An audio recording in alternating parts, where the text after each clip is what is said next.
Welcome to another episode of the True Beast Podcast, brought to you by xdog.com, where you can find the world's greatest health enhancement harness for dogs, the X-Dog Fitness Vest. Exercising your dog has never been easier or more effective than with the X-Dog Fitness Vest. But what makes it the world's greatest dog harness? Well, not will it only get your dog in better physical shape, but it also supports mental health as well. Thousands of dog owners have utilized the X-Dog Vest to address anxiety or behavior issues and even depression. So if you're looking to enhance your dog's health or give it an overall better quality of life, be sure to check out xdog.com. That is the letter xdog.com. And what episode number is this now? 63? 63 episodes, people. And we're going to talk about the road least traveled today. Again, think about that number. We dropped the number in to let you guys know, hey, we're not giving up. We're on to something. I know a lot of people, it's funny to me when you see people, and I won't say funny because I don't know them, so I'm not laughing at them or laughing with them. But it's interesting when you see people start podcasts and I say, hey, do you guys got 100 steps written down?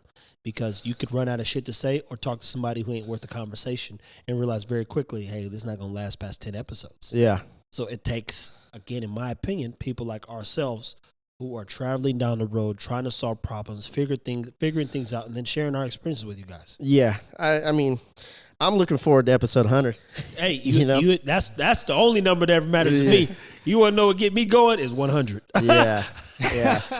that's the fire. That's the fire right there. You go boom. Matter of fact, I had a streak going one time, and I was like, dang, I was sticking with this chick on Snap, and I go, damn, we made a fucking 100. She said, you wanted to do 2. I go, fuck, why not? Yeah. Well, it's interesting, man. Like we've been watching this.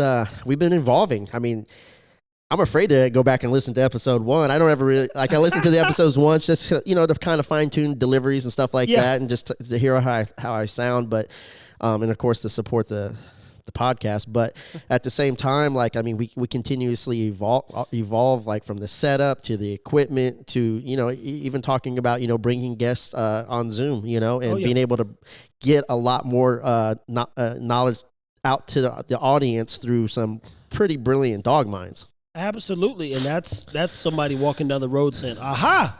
Yeah, that was an aha moment. You should have seen his face a minute ago. He says, "You know what we could do?" I said, "Oh, absolutely." Absolutely, man. So talk about this road that you traveled through X-Dog, man, and why dogs are so important to you. And we talked about this before, people, but I tell you, if you're in business, you can never say it enough. Yeah, Nike don't never stop doing commercials about basketballs and athletes. Yeah, footballs or golf. And realistically, it's the same thing repurposed. And if anything, I'm sure like probably one of my favorite commercials is when they interview Serena as a kid. Yeah. And they go, who do you aspire to be? Well, hopefully someone aspires to be like me one day. And it's a real fucking moment because I'm sure Dad, he's the one who recorded it. And they use that later in years as she's pounding every effing body in the world when it comes to tennis. So imagine that mindset though, like I said, with my new son that's being born, like the way I'm going to be a father this time around is a completely different way how I fathered my first 2 kids, and like having that mindset where she's like, well, hopefully people inspire to be like me. That means she's been on the road to being the greatest from such a little kid, and they made sure she knew who she was going to be like that. Y'all don't know how important it is to start your child knowing who they are and knowing that they're an individual as early as that age. Because when she's, again, doing the tennis thing, that moment, it sat with me real well. Yeah. Because I wasn't allowed to be nobody else with me. And I tried. I wanted to be a Gotro, a Clark, and Anderson. These are all friends of mine, like real life people. And they were like, bro, what are you doing? Yeah. Did you guys ever see King Richard? No, I didn't. Bruh. I want to, but it's hard to watch Will Smith now. Man, Will Smith's still gonna be Will Smith at the end of the day. Yeah, I don't know about that, but you connect to Will because of integrity, and even more importantly, his passion for work. Yeah, and like I didn't expect him to do no bitch shit. To be clear, that's the nicest way to put it. That's some bitch shit. It's a little tough, but I can understand where Jamarcus is coming from, being a fan of his, because to get to where he's at, to make that the slap heard around the world, right? Yeah. It's you have to have a work ethic like no other, Yeah. Yeah. But I get your point too. You know what I mean? Yeah. Like, but all slaps aside, though, even the movie King Richard though is about highlighting Serena and their journey and all that stuff. And if you really go and watch that movie, like seriously, he poured into them and both parents, to be clear. And they had 5 kids? I don't know. I think they had 5 girls. Yeah. 5 girls, yeah. And they poured into every single one of them. It wasn't just Serena and Venus. They poured into every single one of them. What are the other ones doing? Doctors, lawyers, etc. Like, okay. They poured they're good. They're good. No they're all crackheads. good. They all knew who they are. Yeah. So, I mean, I'd highly recommend go check that movie out. I will. Well, I had that kind of upbringing, though, so it was a little over the top, which I'm sure it kind of highlights to a degree. But some people don't know how hard it is if you don't know who you are to figure out who to be. So that was my biggest struggle. Like, hey, I'm going through that right now. Yeah, you get older and then you got to figure it out because nobody told you who you're supposed to be when you was a kid. Yeah, I've been told who I was as a kid, and I'm like, the more and more you like become, you're like, oh, I like this person more than I like being that person, and then it just sets in. Now it's like, why would I ever be you? Yeah, I held on to being like I felt like a loser for a long time because I didn't go to college and get a degree. You know what I mean? Yeah. It was very tough to understand that, no, you can actually do this without, and it took like entrepreneurs like the Gary V's and all of them to start going, hey, you don't need to do all this shit. You don't have to go to college. Now, I'm not saying it's not a path that someone shouldn't take if that's the path you want to take. But shit, man, like, honestly, like, if my kid doesn't want to go to college, they don't want to go to college, Like, at the end of the day, like, I plan on helping them become an entrepreneur, chasing their dreams at a very young age, It's different, So. All right, look, but that's the road that some wouldn't travel. Some parents want to drop a kid off. I was in the meeting one time. And these parents, they were putting all the demands on this new football coach because his team had been going 0-9 for 4 years. And they were like, you got to teach our kid confidence, care, all this. I go, damn, what the fuck y'all going to do? Like, he got to do all this. Shit. He got to teach him character and all this other stuff. What the fuck are y'all here for then? Y'all came to tell the coach what y'all need him to do. So y'all ain't got to be parents. That stuff was wild to me, bro. Yeah. But I wouldn't know what that's like. I wouldn't know what that, but when we talk about, a road least traveled, you've got how many products, how many supplements do you have at X-Talk that you sell? Ooh, let me see here. 1, 2, 3, 4, 5, 6, 7, 8. 8 on the True B side, and then 5 on the Muscle Bully side. And then we got dog food and dog treats, right? Yeah. Yeah. So quite a few. And again, the road least traveled is the people who say, let's just sell the vest and get fixated on that. Yeah. And you saw opportunities to better people's experience with. Well, I started with the supplements, right? That's right. It's ass back around. Well, not I probably had maybe like 5 or 6 other ones, but I started focusing and dialing in on the ones that everybody really enjoyed and loved, you know. And so they saw it was like the Muscle Bully line probably had like 8 products at one point, And I go, no, let's focus on these 5. They're killing it, Yeah. Always chase the money, a.k.a. what the customers are willing to purchase. And what you learn when you cut things back, did people disagree, agree, where they're like, yo, what are you doing? What happened to such and such? Well, here's the thing in business, and this is one thing that I really learned and you got to understand is that you're going to have people who want to give you ideas or suggestions. And I see a lot of companies and people mess up because they'll try to make a pivot or an adjustment over 1 or 2 people's remarks. You get what I'm saying? Yeah. And so, of course, man, I'll do posts. Some of my best engaging posts is like, hey, what do you guys want? What would you want to see in a dog harness, And some things I'll take in consideration and some things I don't because people don't really understand like the changing one feature on this thing is a $20,000 change, if you know what I mean. Like, and so it's not easy, And so, but it doesn't mean it cannot be done. So it's like for example, we're working on version 4, and there's certain features that we're adding on to the vest that are going to be, I think, a game changer. Like I want to go after the tactical market. I want to go after the service dog market. I want it to be the one and only harness that you'll ever need, no matter what type of lifestyle that you and your dog have.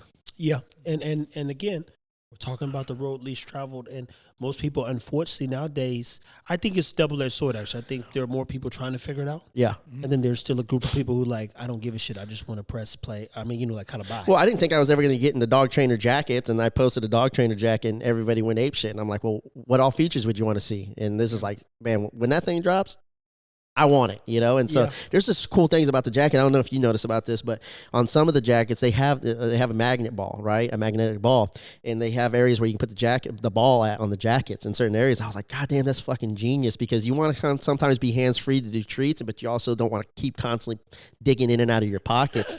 And so you can put the ball here and walk, and the dog will be fixated on the ball, right? Because it has ball driving. It's just going to walk beside you. And so there's a lot of cool features that we want to do with the vest, and also aprons and shit. shit, you guys will be, you and Jamarcus will be walking around with fucking aprons and shit like me around here once we get these things. Yeah.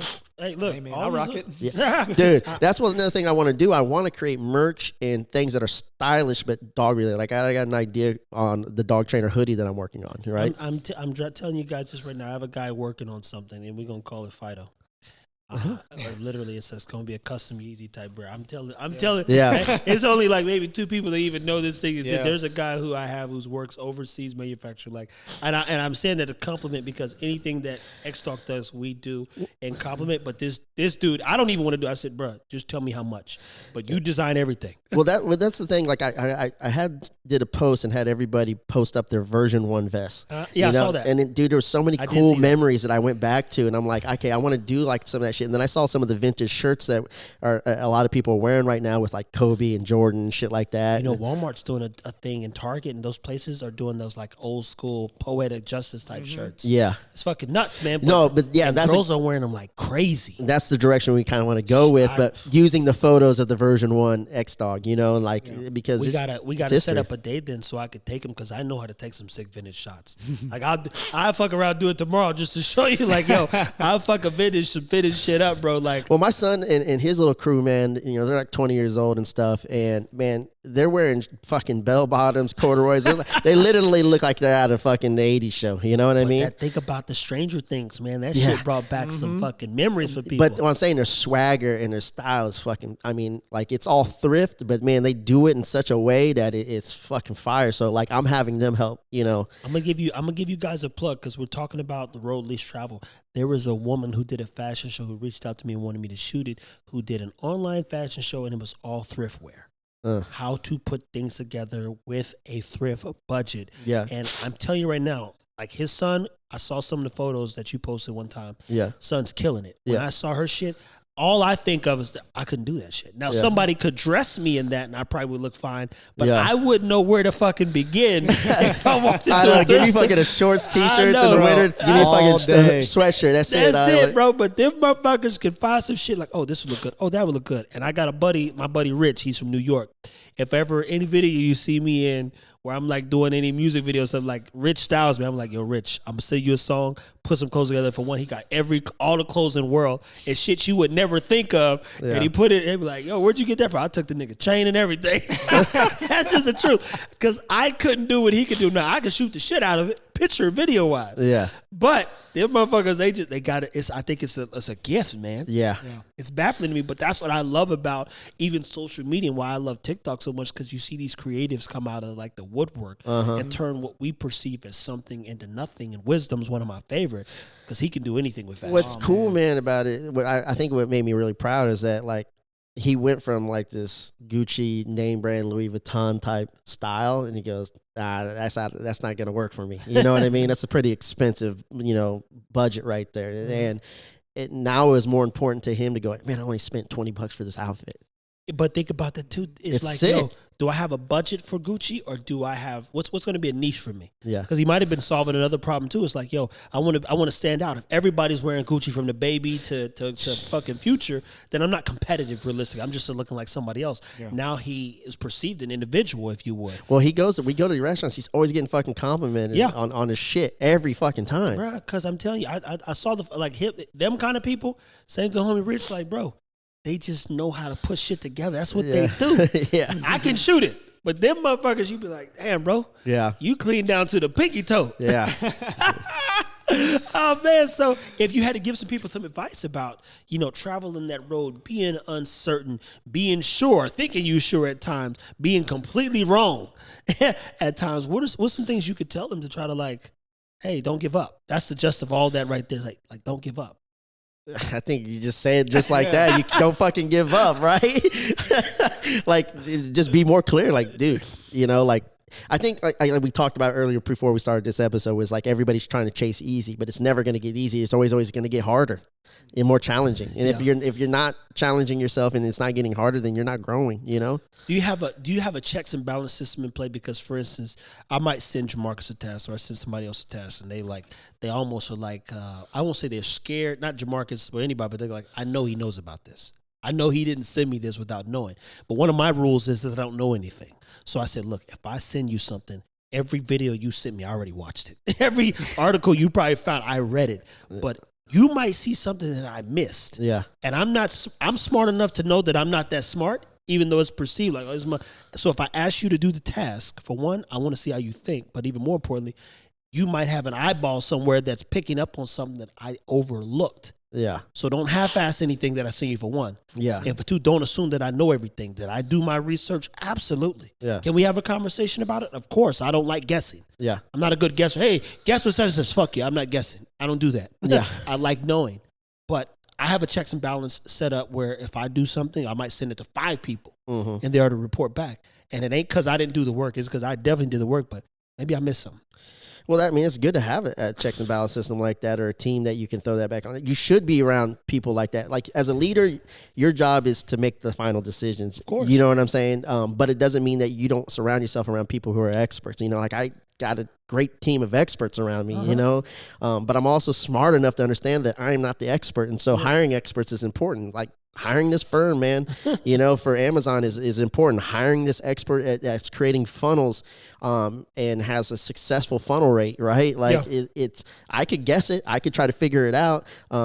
But my job with these people is like, this is where I believe the vision needs to be. This is what we need to try to execute. And then they give me ideas back, you know, like, for example, the firm has a lot of keywords and search phrases inside Amazon that we haven't been tackling. They create the list of where they feel like we can pivot and take advantage of those keywords and phrases to create more, to generate more sales. Yeah. Yeah. And again, people, it's important to know what you do know and know what you don't know, and even more importantly, to know that every day you know nothing. Yeah. And you know what we do here too, you know, like, we try to keep our meetings short, right? Like, we don't, like, I think a lot of people fuck up by having long ass meetings, you know, like, let's make the meetings quick. But, you know, I'll ask for feedback, you know, and then, you know, at the end of the day, some of your employees, and this is what's really important, that you want the people that are on your team to also feel like they're playing a part, you know, and that they are contributing, because it's going to be more value. It's going to create more value for them, you know, and you want to make sure that they understand that they're valued and that they're very important. And so, you know, but that goes back to, I build a, you know, I said my final business, which will be this one and a few others eventually, is I'm building, all businesses are growth-based businesses. And a growth-based business means if we start you here today, you will not be here. And if you cannot grow, you will not be a part of the business. Yeah. You will have more tasks. You will get more money. Yeah. And I'll have incrementally every step of the way what that looks like. I literally told Jamarcus, it's going to feel like you're doing bitch work. Yeah. I said, but at the end of the day, when you have the skills that of, you know, the woman who was right there with Ray Kroc when he was building McDonald's, I said, then you could take those skills, do whatever the fuck you want, but even more importantly, manage business. I even told you, I said, hey, when it's time, when we close that gap manufacturing wise and, you know, this is and that, he'll be dealing with that. My job is to go and sell. Yeah. Build relationships. Yeah. Execute and close gaps, solve problems, do the research, etc. His will be to manage all the infrastructure stuff so that I can go and do what I do well and keep this fucking ship steaming ahead. So I still sweep the fucking warehouse. Hey, I still wipe the toilets. You supposed to. You know, I still take out the trash here. Yeah, you know? Yeah, you can't walk past something that needs to get done. Yeah. Otherwise, it'll never get done. Yeah. And if you want to inspire people, it's important as the leader, not even a boss. Fuck that boss shit. As a leader, to lead by example. Yeah. And if it means something to you, it'll mean something to them slowly but surely. Most people don't walk in the door with the intent that you have about your business, to be clear, people. Yeah. They don't have a reason to. No. It's your job to empower them. Yep. And give them the tools they need to be successful. So when we talk about the road least traveled, man, you know how many people you got to be in when walking down that road? You got to be everything and nothing at the same time. That's the irony. Yep. Yeah. Again, you're working for them, even though you hired them. At the end of the day, you're really legitimately working for them. Absolutely. No, I mean, I was just going to say, you know, the owner's willing to do what the employees has to do, but the employee's not willing to do what the owner has to do. And to that point, though, you know, since we're talking about this road less travel, you know, if you guys had any advice for if someone was, you know, had a killer idea like the X-Dog vest, for example, or just trying to get started in business, you know, what would be your guys' advice to getting that idea or business off the ground? I would start with identifying what problem does your product solve, because then you'll figure out you'll know how to market it.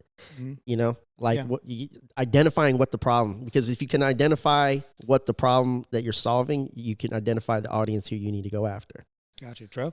I mean, it's the same thing. Identity is everything, man. Not even before we identify the problem, what is going to be the identity of the business? And then, like he said, great business is either, and Kevin O'Leary said it, I believe in season 5 or 6 of Shark Tank, and it always stuck with me. Great businesses either solve a problem or lower costs. He said your business does neither. but the point of it was he said companies will spend basically $1 million to shave a half a cent off of a bag, and you're about to increase their cost by 25 cents. Mm-hmm. That's ridiculous, But point is it solves a problem or lowers the cost. Then you're onto something. Mm-hmm. If it does serve no purpose, have no need, then it's probably not a good idea. Yeah, it becomes tchotchke, and tchotchke is something like the pet rock. Gotcha. Hey, everybody go buy a pet rock. Did it work? Did he make a few million? Absolutely. Mm-hmm. But then they're like, yo, I can fucking go get outside and get a rock. It was a window, a Beanie Baby. Yep. It's a tchotchke gift. Like, it doesn't solve a problem. It makes people feel good for a moment, and then it's on the shelf collecting dust. Mm-hmm. That's tchotchke. It's in the tchotchke business. There's gift shops for a reason. Yeah. There's gift shops for a reason. But when you really start talking about, hey, I want this type of exit, I want to impact this many people, then it better solve a problem and be something people need, in my opinion, almost every day. Mm-hmm. Yeah, I mean, I look at the X-Dog vest. I had wrote down a list of, problems that this product solves, and it's bananas, because it's like I could just take one of the problems and focus on that and make millions of dollars just doing that. But it solves a lot more than that. And so that's what's exciting about it, I mean, slowing down the aging process of living cells was never crossed my mind. Lowering the risk of health-related diseases that are linked back to a dog being overweight was kind of sort of on mine, but my main focus was just to take weight off a dog or add muscle, right? It went from that it's hard on joints to actually that's that whole battle of having to deal with people understanding that it's not hard on joints and being able to go down that rabbit hole and understand, oh, this actually improves joint health and longevity. It never crossed my mind, you know what I mean? And so my sole focus when I first initially created it was to how you can condition your dog better, you know? And so we have all these different markets now, to the point where I'm like doing the three pillars of X-Dog, to now we're breaking that down, and now we're getting into the everyday dog owners, and it's just it's an interesting journey, and but it's what moves the needle for me. So when traveling down that road, people, for one, Steve Jobs said it's easier when you have at least one person with you. So I'm not going to tell you should do it alone. If you got to do it alone, do what you got to do. That's the gist of it. And then eventually, if you make it, as the good movie says, they will come. Yeah, they will. What was the Field of Dreams, right? Build it and they will come. You know what it is. Is there anything else you want to hit them with specific to that road least traveled, or some things they should do, can do, the things to think about? I know people get discouraged. Social media doesn't help. Stay out of your comments, people. Yeah. If you want to know one thing, I tell you to manage your emotional state, because how you feel and the facts are two different things. That's life in general. Yeah. Right? Like, find someone to talk to too, man. Got to. Especially men out there, man. You guys bottle up them damn emotions, and that's not healthy whatsoever. Yeah, because you're not alone. I realize that's another thing that's kind of I found myself alone a lot of times, but I wasn't really alone. I was just not in the right environment, surrounded by the right people. Yeah. Once I realized, I'm not alone, and then all these people are like, we're 8 figures, 9 figures, and there's countless thousands of them, right? And then it's like you get in those circles, and they're like, you feel weird because they're like uncomfortably cheerleading you on, like wanting to see you win. You're like, oh, that's different, you know? But then you realize how powerful it is. And, it's just, man, like, again, anybody who's around me, man, I'm going to try to speak greatness into, and what you put out is what you get back. So if you're complaining, you're going to get more complaining back, and you're going to surround yourself around more complainers. And that's just, that's just how it works. There you go. Well, as always, people, I for sure hope you take some heed to this. I mean, I know he's going to hit you with a bit of addition, but the road least traveled, man, it's the one that most people are unwilling to walk down for a reason, because it takes self-reflection. We talked about self-actualization, which is you reaching the pinnacle, and at the pinnacle, key word was, in my opinion, at the top was knowing that you will never be perfect. You got any other questions? I like those. I like when you ask us questions. I like that. Well, actually, if we want to talk a little dog, man, what do you think is one thing? What do you think is something that your dogs have taught you about yourself? Well, I think, man, taught me about myself. Because, for example, for me right now, one thing that I'm learning about my dog, me and my pup, is teaching me better habits. Yeah. Like, hands down, because my dog is becoming better because of these habits that I'm putting in place. And I learned that from just watching Trev and the old lady for a year. The habits that weren't being done and the habits that were taking place. And then when you integrate those into your life, like, it just becomes second nature. And then your dog not only gets better, but you do too. Well, a question that I didn't get to answer when he asked it, what made me fall in love with dogs, right? And at a young age, man, I was very insecure. I was, I'm fucking half Asian, half white in an all white town. I got this one eye, and I dogs taught me how to, they taught me how to love myself, they love me unconditionally, and so learning how to love people unconditionally, and so it's just exhilarating and free. It's blissful to be able to go in and just be genuinely happy for someone, even if they're like, I'm a sore loser, but if one of my friends beats me at something, I can actually be happy for them, where before I probably couldn't have been, you know what I mean?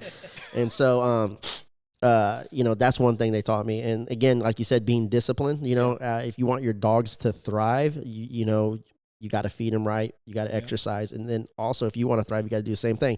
One of the biggest things I've been pushing all year is stop vicariously living through your dog, and stop saying that your dog shouldn't have a better life than you, as far as just like the quality foods you put in your body, the things that you should be doing with yourself.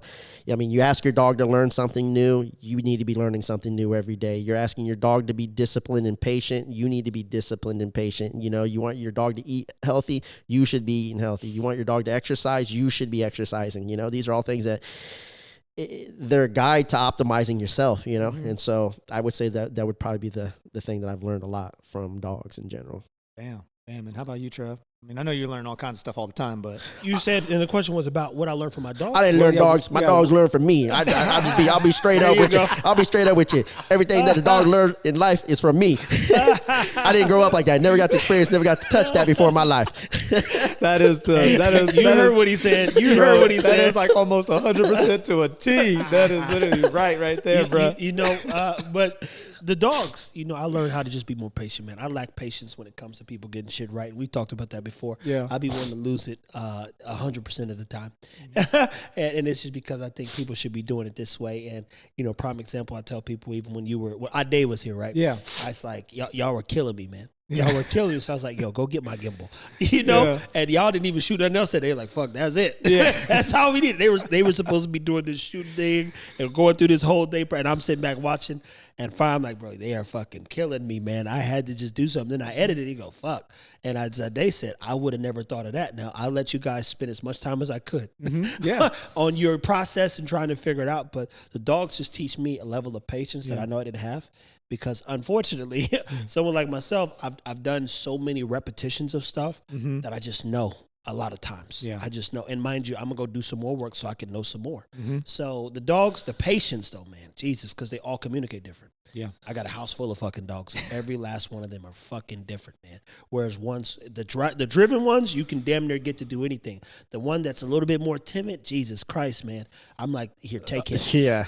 Take him. Bravado taught me a lot of patience and having a soft hand. Yeah, that right there, bro. That's why I put Baloo with Hunter. I don't have the patience for a dog like Baloo. Yeah, I can't. If I want you to do something, you need to do it. That motherfucker won't walk. He won't do nothing, bro. You can't get. He was with Jamarcus first. He won't do nothing. You got it. And this is people. I'm telling you, this is a $7,000 dog. Yeah. And I'm like, yo, I can't deal with him. I need what's in him. I need his genetics, but I cannot deal with this dog. I just can't. It's not in me. Yeah, like Triton, I got to be a little bit more assertive, like a heavy hand, because he'll fucking challenge you every time, But Bravado, I got to be ultra soft and patient, because if not, he's gonna fucking piss walking through a new door, and it's just like developing the confidence in him and we've came a long ways, and it is a process. So even to see Baloo walking and having a little vigor in his step with people like when he was with Jamarcus and even Hunter, but those are called epigenetics. And that's for another episode. But point is the dogs taught me some patience that I didn't have, man. And then you got to see the good too. So Tron is not a dog who's super like he don't got no pep in his step. Yeah. But you grab a ball, also you got pep in his step. But if I'm like, Ego, let's go. Boom. I mean, that dog, I can get him to do anything. But Tron is like, he can do anything, but he want to do it when he want to do it. And so that stubbornness, I don't like that. Yeah. I don't like it because this is like a bad kid. A kid that like, I don't want to do that right now. You go, oh, motherfucker, what did I say? Yeah. So there's some patience where you just have to put him back up so you don't fucking lose your shit. What moves him? Like nothing. Like if you get a ball out, that motherfucker will run for 8 miles in 100-degree weather and never fall out. Who? Tron. Yeah. If that ball, that's it, bro. Yeah. I'm talking like he don't want to walk upstairs. Grab a ball, that motherfucker running up the stairs, bro. But that motherfucker is, and most people won't see it. And I've been around dogs. I'm like, bro, this dog is rebellious. You're not seeing it, and this is like that 6 to 9 month range where he's in right now, 8 months. This is when female dogs stop listening. This is teenage time for them. Yeah. And that teenage time is one of the worst times if you've been doing everything right. Let's say you got that dog before 6 months. He's like listening, following directions. Come 6 to 9, everything you did going to feel like you undid it. Damn. And then you're going to turn around and it's going to set back in. At 10 months, something's going to click. 11 months, it's going to start making more sense. And then if you've done everything right by 12 months, the dog you can get him to do whatever the fuck you want, man. Dang, so you're about to tell me the next like 3 months are going to be pretty critical for me. I'm not sure. I'm not sure specifically because, I've bred certain traits into your dog. That's why I gave Hunter the dog. So as I said, Hunter and I own a $15,000 dog together. Mm-hmm. I didn't give him that dog because I knew how much work the dog was going to be, but I gave him a dog that I could vouch for who has basically my codex in it. So that's a whole other thing. But the dog just taught me patience, man. Yeah. And that's it. That patience is a motherfucker. Yeah. Good stuff, man. Yeah. Well, guys, thank you for tuning in to another episode. Again, like, share, subscribe. We pay to do this. You know what I mean? We want to provide knowledge for you. So if you could do us a solid back and support us in that type of way, man, we definitely appreciate it. And thank you guys for tuning in. As always, Team X Dog Strong. Sir.